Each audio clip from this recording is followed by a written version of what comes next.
It has been over 2 years since the game changed and Triple H took over the creative reins in WWE. And well, needless to say, things have changed quite a lot.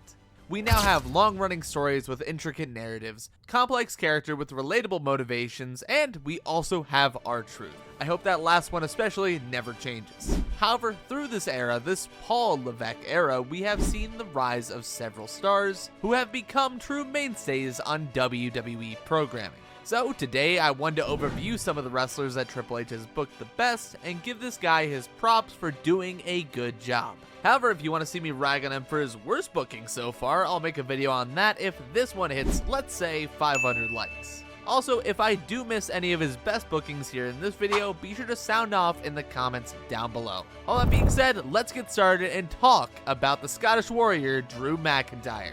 Now, to say Big Daddy Drew was in a bad spot before Trips took over would be an utter lie. The guy was a 2-time WWE champion, Royal Rumble winner, and a reliable main event player who had several notable moments throughout his career so far. So why does he make this list? Well, really the best way I can put it to you is that while he was reliable, he was essentially just a vanilla babyface with a Scottish accent for quite some time. And when Trips came into power, it had also been a considerable amount of time since the Scottish Warrior held gold, and as Drew sought to capture some, he slowly but surely turned heel. And not just like a super dominant heel with no real character beyond that, but instead he adopted his Hater of the Year personality and became a truly iconic and really fun heel. This began technically with Seth Rollins over the World Heavyweight title, but upon the return of CM Punk, his hate-fueled focus quickly shifted to the voice of the voiceless. And on this latest run, Drew would even capture gold at WrestleMania 40, albeit for 5 minutes, which is a long time by the way. However, after his championship hopes were dashed, he and Punk would continue their rivalry, which in all honesty, has been some of the very best television we've seen on WWE TV in the last decade. Every single segment has people invested and on the edge of their seats, and their match at SummerSlam was an utter joy to watch as well, and despite the weird lighting setup, their match at Bash in Berlin was also a certified banger.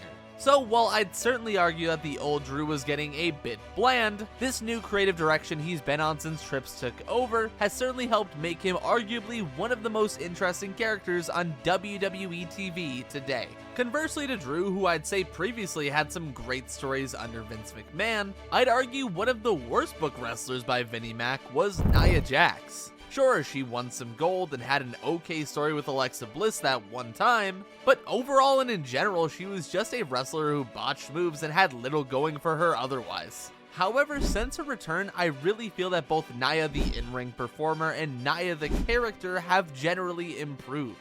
Her feuds and matches with both Becky Lynch and Rhea Ripley were both really good in my opinion. It is undeniable that in this spot she played her part to utter perfection. And in addition to that, her whole performance in the lead up to her victory at King and Queen of the Ring was incredibly solid as well. In addition to this, she would of course go on to dethrone Bayley at SummerSlam in what was genuinely a really good match. These are all things I really never thought I'd be saying about Nia Jax. And while there are certainly some criticisms I could levy against the Irresistible Force, in general, I really feel like she's come back and she's done an excellent job at being the big bad to overcome, and frankly, her in-ring work has certainly improved quite a bit as well. Now, if we can get her in for a couple more promo classes, that would certainly take her to the next level. However, good on Trips for rewarding those improvements by Nia, and good on her for giving us some great television. Another performer who has raised the bar since returning to the WWE is none other than Big Bronson Reed.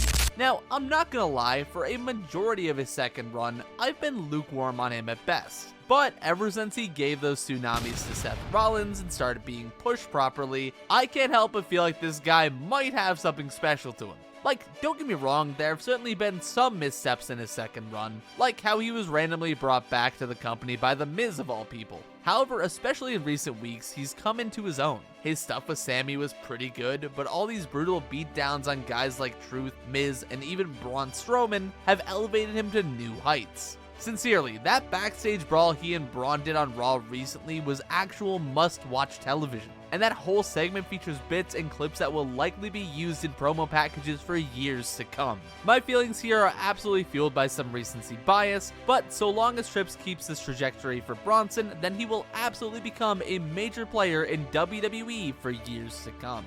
One performer who has become a major player in recent years is the Ring General Gunther, who I made a video covering the entire career of that you can check out down below after this video ends. However, to reference that video here, the rise of Gunther was meteoric.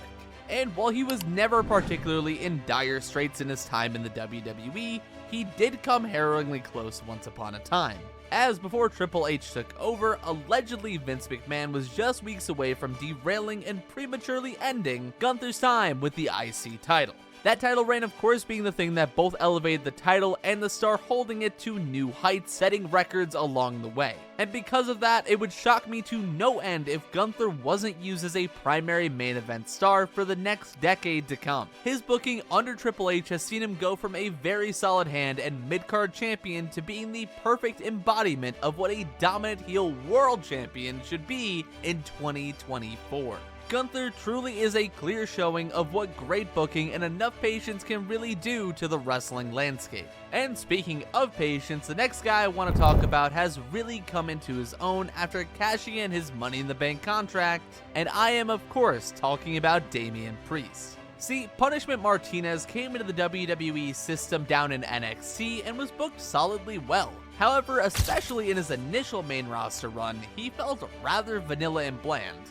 That said, as the Archer of Infamy and the Judgment Day came into being a Triple H project, it became woefully obvious that Damian was set for big things. This was especially true after his match against Bad Bunny in Puerto Rico, where he absolutely impressed people backstage. Because of this performance, he would go on to win the Money in the Bank contract and after that would capture the World Heavyweight Championship at WrestleMania. And while not everybody was on board with Damian being world champion right after he won it, in the time since he dropped the title to Gunther, his now babyface run has lit an entirely new fire underneath him. And well, because of this, it seems that everybody is now a Damian Priest fan.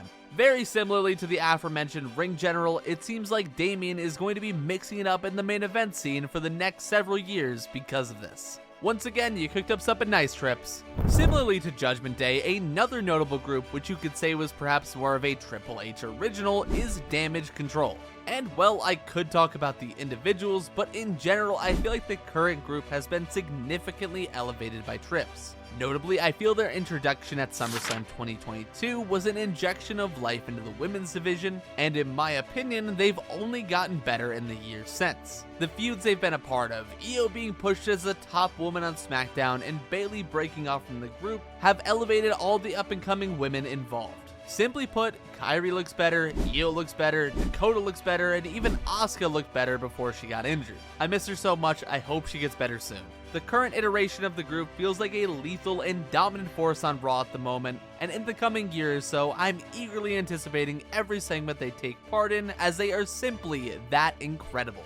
Speaking of incredible women's talents, one that I absolutely need to make a dedicated video for at some point is Tiffany Stratton. See, she came into the WWE system green as can be and quickly made a name for herself in NXT.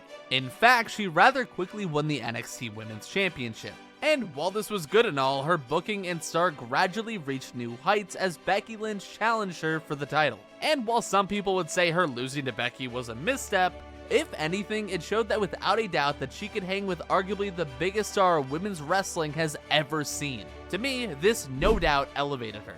This is further shown with her introduction to the main roster, which was an absolute success. Despite her being new at the time, when she was thrust into that elimination chamber, there were plenty of folks in the crowd and online hoping to see her win the whole thing. This feeling and sentiment of wanting to see Tiffany succeed has carried on over into the modern day, where she's Queen Naya's best friend and also Miss Money in the Bank.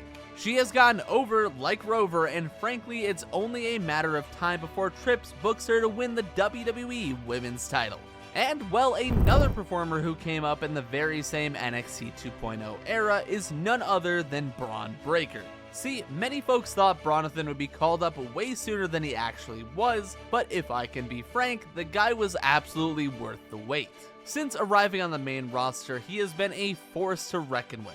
Trips booked this man to take out anybody and everybody, and Breaker even beat down Ricochet so badly that he ended up in another country. Sure, his stuff with Sammy was a bit sketchy if you ask me, and I don't really think Sammy should have won clean against the guy back at Money in the Bank, but aside from that one hiccup, he's had a stellar track record if you ask me. And his IC title win kicked off what likely will and really should be a good solid reign consisting of regular TV and pay-per-view defenses in what will undoubtedly be a dominant year for the Genetic Freak. And well, those are Triple H's greatest bookings so far. What do you think? Did I miss any? Let me know in the comments down below. Oh, and also, while you're heading down there to the comments, you should also leave a like on the video. And maybe subscribe for more content like this in the future. For now though, I think I'm gonna dip. So, as always, I hope you stay safe, and that was Dylightful. Bye-bye. Imagination, my head is always in the clouds. I can't focus for shit and I don't know how to take control. Caffeine and Adderall keep me from falling.